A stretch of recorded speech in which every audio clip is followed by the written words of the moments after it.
As we all know, Fallout New Vegas is probably the Fallout game when it comes to variety of playstyles, both in and out of combat. With Fallout New Vegas stepping up from Fallout 3 with an increased amount of weapon variation, it should come to no surprise that they would also increase the amount of throwable items in the game. From grenades and mines from games past, to throwing knives, spears, and even tomahawks, New Vegas provides the player with so much more variety, which begs the question, can you use these items to finish the game? Can you beat Fallout New Vegas with only throwable weapons?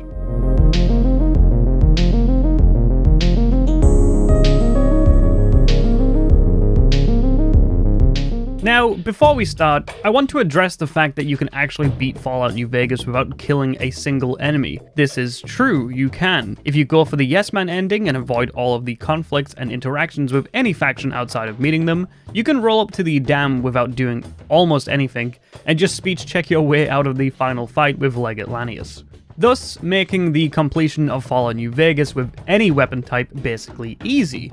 So to make things more interesting, I will be picking the most conflict-heavy outcome for the challenge run today, being that of Kaiser's Legion. Not only does a majority of the Wasteland despise the Legion, but they also use spears, which I figured would be very useful for this run. Anyways, with that being said, let's begin. So the adventure of Big Arms, begins at the fabled house of Doc Mitchell. Everything worth noting here is I pick a female character, which will come in handy later. I go for a good all-round strength and luck build. Strength was taken for damage, and luck because I originally thought that money would become an issue in this run, which doesn't end up being the case. Then, I tag the skills Explosives, Melee Weapons, and Science. Explosives and melee weapons are pretty self-explanatory, but Science was mostly picked up because at around level 70 Science skill, you can actually start crafting stim packs, making some of the later areas in the game much more viable. However, the Science skill would unknowingly become much more useful later down the line for an entirely different reason. Then I pick Good-Natured and Skilled because they're both honestly busted, and I'm a good-natured man. Before I liberated Doc Mitchell from all of his goods, before leaving on an adventure out into the wastes.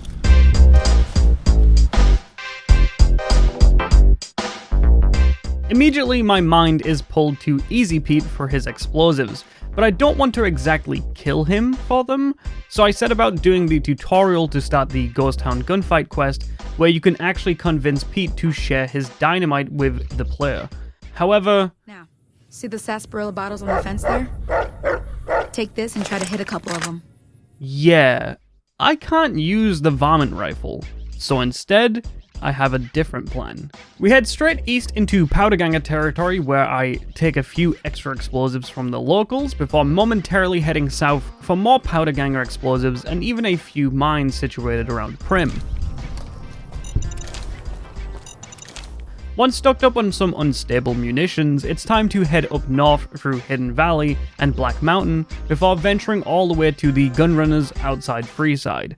This is when we run into problem number 1. The Gunrunners don't sell thrown weapons, not a single grenade, spear, or mine in sight. So instead we head into Mick and Ralph's and try to peer at their secret stash. But then I remember I took 1 charisma and didn't take speech as a skill. Time for a backup plan. We wrap around the NCR's defenses to maneuver into Camp McCarran before sneaking our way into the monorail by simply running straight at the guards. Fun little Fallout New Vegas fact, if you want to access the strip early without needing 2000 caps, NCR reputation, or even a high science skill, you can simply waltz into Camp McCarran the way I did and just enter through the monorail. The guards will momentarily attack you, but they should only land a shot or two, and by the time you activate the monorail, they don't follow you to the strip. The Securitrons and NCR soldiers will simply ignore the past aggression and reset back to normal, giving you, essentially, an easy, quick, and free way to enter the New Vegas Strip. Once finishing our discussion with Victor, it's time to pay a good old friend a visit by walking into the Tops Casino. Walking past Benny here will finish the quest They Went That Away, giving me a fast pass to level 3, which allows me to level up my speech for that secret Mick and Ralph stash. I also tried to make some money gambling, but I failed. Let's not discuss that. Now, broken hopeless, we make our way back to Mick and finally get access to his secret stash. The main reason for doing so is we get access to 15 throwing knives, some pulse grenades, and even a singular throwing spear, which so far has been our only reliable source of thrown weapons. The downside is when you reset Mick's stash or inventory, he doesn't respawn his entire stock, meaning that he doesn't replenish the full 15 throwing knives, but instead has like maybe 1 to 2. Ultimately for this challenge, my plan was to use Mick as a munitions depot for an endless supply of weapons, at least until we make our way to the Legion over east. But at this rate, it's going to take me days to even get a steady supply. Now, I'm not gonna lie, I'm still annoyed about the EZP tutorial situation, so let's head on over to Sunny Smiles and see if the throwing knives actually count towards hitting the bottles off of the fence.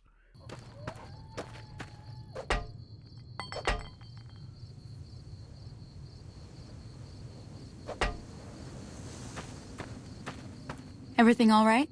Whatever, I'll just kill him. With Easy Pete dead and his dynamite secured, it's time to head over to Prim to clear it out and maybe give these weapons a test run.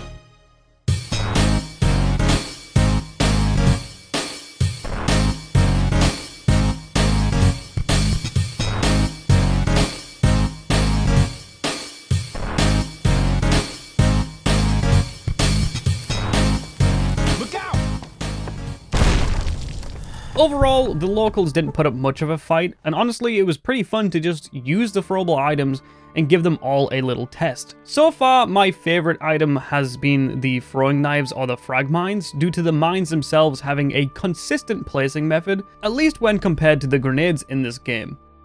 Throwing knives are also just great because they do quite a bit of damage, they're quiet, and they throw pretty fast.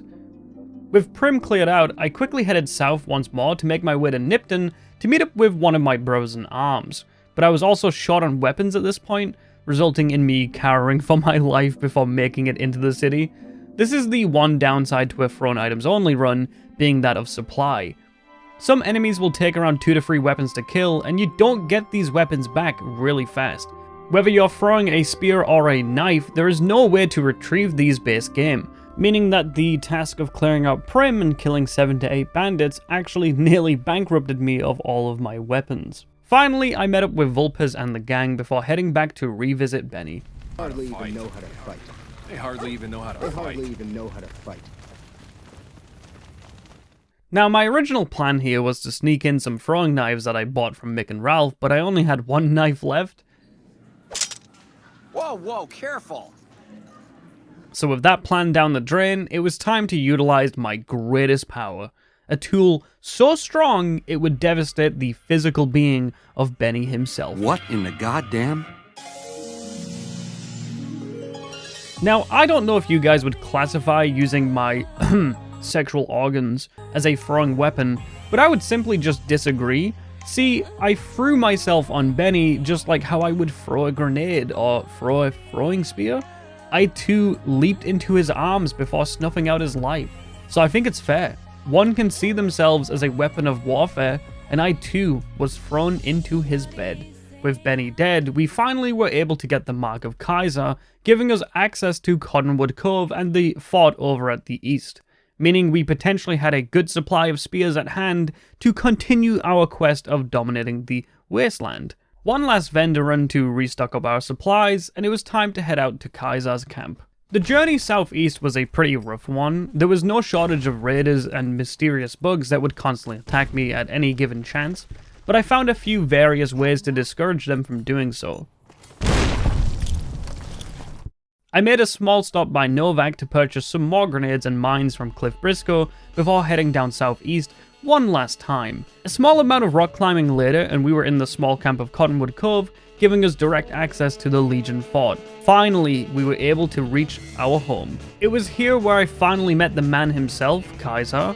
Our first task that he gave us was to use the platinum chip to eradicate the robot forces positioned underneath the camp of the Legionnaires. These Securitrons underground are a part of Mr. House's armed forces, and it's no wonder that Kaiser wants us to demolish them.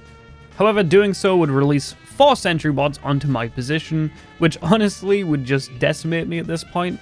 Not only do I have a short supply of weapons right now, but currently our healing supplies are also pretty dire, so getting out of this bunker alive is my #1 goal right now, and I'm aware that simply activating the upgraded Securitrons is enough to trick Kaiser into thinking we've destroyed them all. What's even funnier is we actually don't face the repercussions of this too much, as the ending section of the dam later on in the game doesn't actually feature any Securitrons when we go for the Legion ending. So simply upgrading the bots and going against our leader's will, it's kind of my only option. After leaving the bunker and subsequently leveling up, I picked the Demolition Expert perk, granting us 20% extra damage with explosives, making the build at hand just that tad more viable. Kaiser is also none the wiser on just exactly what happened inside the underground facility and has pressed me onto my next military operation, that of taking out Mr. House. But first, I gotta admit the idea of joining Kaiser's Legion was to get access to spears, and honestly, looking through the camp I found a grand total of 0. I found multiple 9mm pistols and even a few service rifles, but not a single spear was to be found. The only way to obtain them was to pickpocket them off of certain members of the Legion, but I wasn't about to get caught doing that. Even the vendor Dale Barton doesn't sell a single spear, so it's time to perform a drastic but crucial backup plan. It's time to venture out to a faraway land.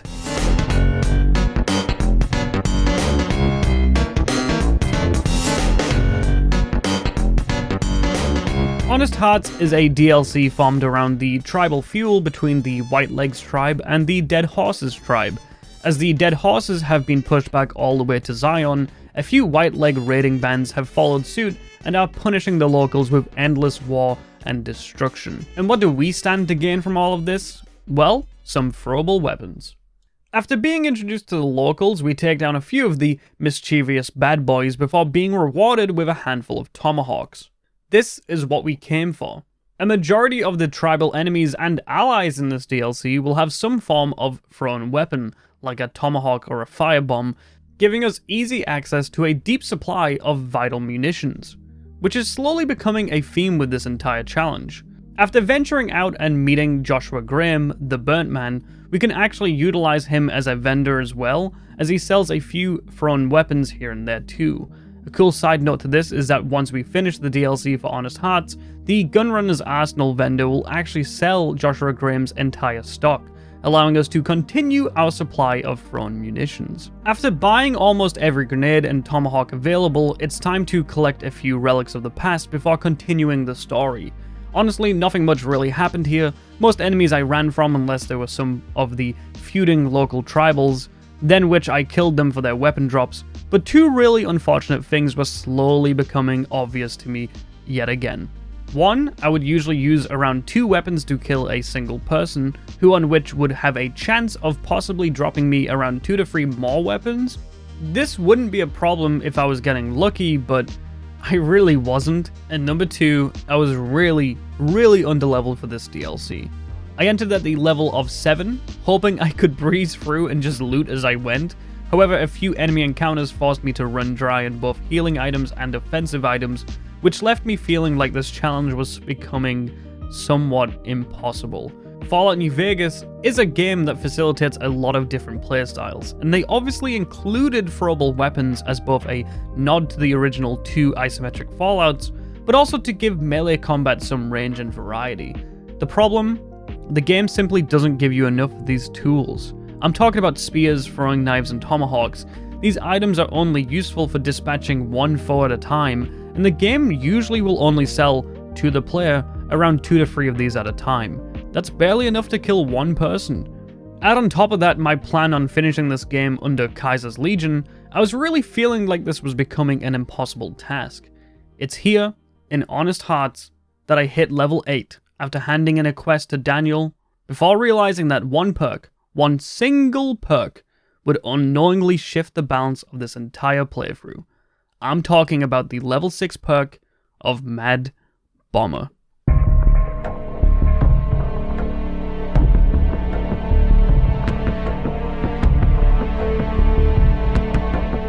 At first, I picked this perk for the simple nature of opening up a second avenue for obtaining more throwable items. But when I got to a workbench inside Joshua Graham's Angel Cave, I found a really obscure and stupidly easy to craft grenade that I just can't explain. Let me introduce you to the MFC grenade, having a wider blast radius than a normal grenade and dealing a vast amount of damage for only 3 microfusion cells. No, seriously, 3 of these small ammo types that you use in plasma weapons that the game has in abundance. Using those, you can craft a vast amount of grenades that turn this challenge run into a cake walk. Using my newfound knowledge, we blasted through the rest of Honest Hearts with absolutely no opposition that could withstand the sheer damage at hand, before returning to the base game of New Vegas. My adventure into Honest Hearts wasn't exactly what I expected it to be, but I did succeed in my mission of coming back with a steady supply of weapons at hand, and now my task was to stock the fuck up.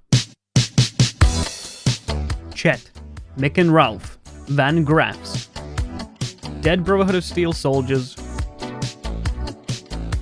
the lost cache inside of Repcon HQ,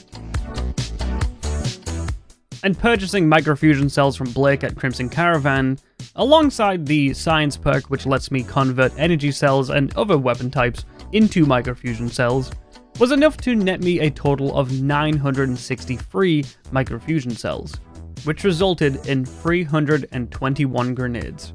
Let me say that again. 321 grenades that have a bigger blast radius and deal around 60% of the damage of a standard frag grenade. I think it was time we visited Mr. House. To show some utter disrespect, I didn't even bother dispatching his Securitrons and simply walked on by, as the last time we met, Mr. House was assuming that I was his ally, as I activated the Securitrons underneath Kaiser's fort. Essentially, when I finally reached the old bugger, it was time to bring him out of his 2,286,360 hour-long VR chat session, leaving him a special package before heading back to Kaiser. My next task was also a breeze, as I brought the boom to the boomers. This task was optional, as I could help them out and gain their trust as a worthy ally. However, I had new grounds to test and instead resulted in using my newfound friend, the MFC grenade, teaching these old dogs one last new trick. With the leaders decimated and the faction destroyed, Kaiser simply didn't care. It simply became obvious that he was, in many ways, a weak leader, someone I could push around and make to do my bidding. God damn it, go away! Come back when I've had some sleep. Disturb me again, and I'll have you killed. I warned you not to bother me! Praetorians, kill this asshole! There you are. Okay, maybe not. Once again, I was off to the White Glove Society, which also led me to another fun fact about these MFC grenades. They're classed as holdout weapons. You can sneak them into anywhere. I literally had an entire arsenal of rigged munitions strapped to my chest, and these guys just didn't care. Fair to say they paid the price, and it was back to little old Daddy C.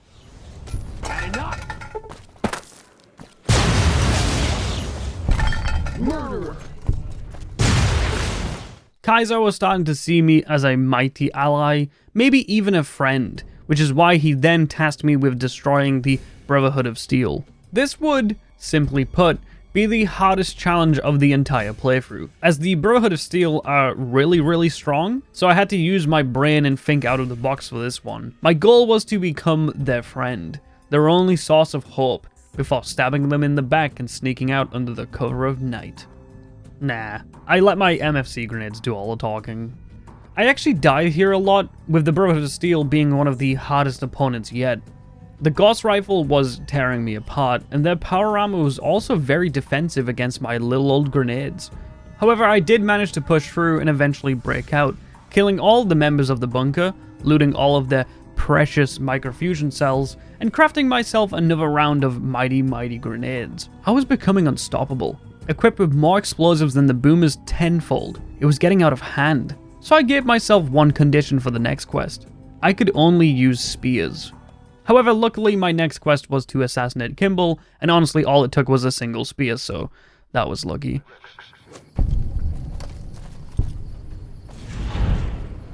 Before long, it was time. We had conquered the factions of the Wasteland and had seated ourselves firmly across the river of the NCR. We had allies, munitions, and a single purpose: wipe out the enemy forces and finish this job once and for all.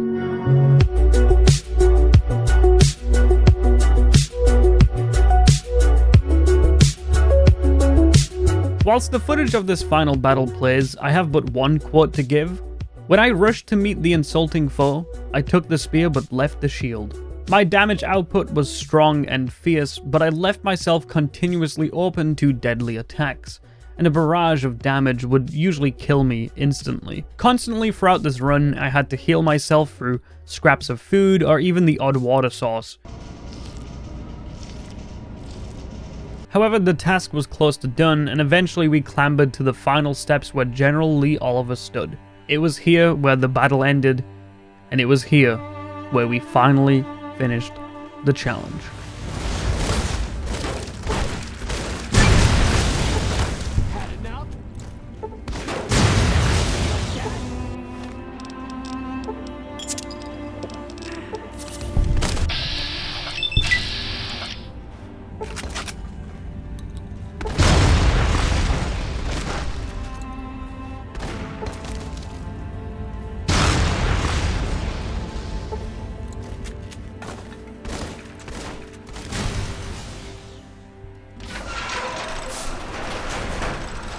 This slaughter pleases me.